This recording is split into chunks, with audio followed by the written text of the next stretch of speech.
Hey guys, season 8, episode 4 of Game of Thrones is out. So let's talk about it and get the highlights of the episode.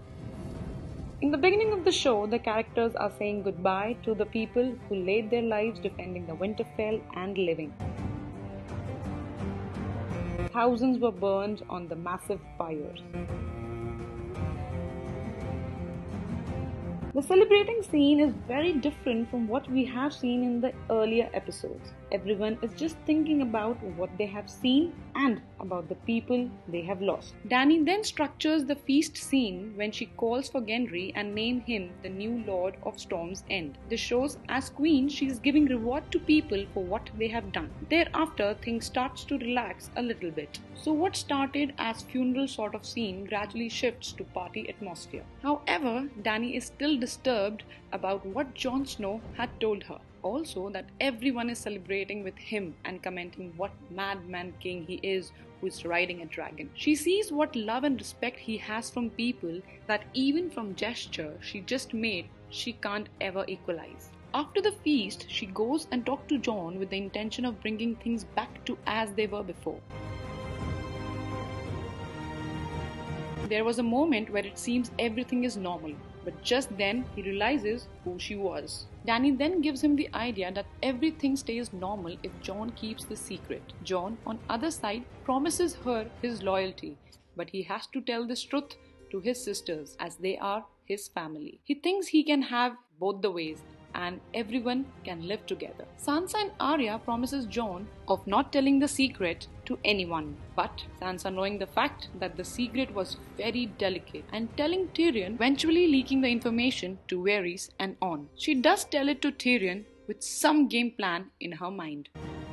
Jaime and Bran relationship has always been very fascinating to us, as we all could see real chemistry between them. The episode shows love moments between them which was not casual in appearance at all, and it defined the kind of people they were. The queen also decides Jaime to stay back in the north, but when he hears what Cersei has done, that's the turning point for him. Even though Bran tries to stop him, Jaime tells who he really is, and going now was really important for him. In the 7th season, we had seen the giant tool Qyburn had made to kill the dragon. Later, Qyburn had made more powerful similar giant tool in dozens, defending wall of the King's Landing, and dozens more mounted on the deck of Euron's fleet. It seems Dany would have just forgotten about Euron's fleet and that they would be waiting for her. Then she, along with her dragon, were ambushed. And the most heartbreaking scene of the episode occurred when the second dragon died, and now she's left with only one dragon, who is also as vulnerable as Rhaegar. In addition, her best friend Missandei is taken by Cersei. This is maybe the moment for Cersei to use Missandei and get Dany to surrender. The throne is really important to her. In season 1, she tells Ned Stark, "When you play the Game of Thrones, you win or you die."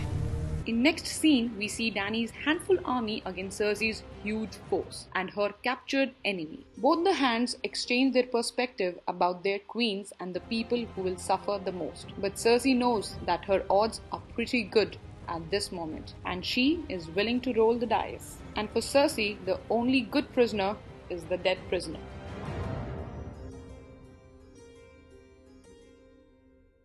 Dany is now back to the very place she was at the beginning, emotionally alone, cannot trust anyone. In the last scene, Dany is full of rage, and it seems what's going on in her mind is Missandei's final word. So guys, what do you think is going to happen next? Wait for my next video. Till then, like and share this video and subscribe to my channel.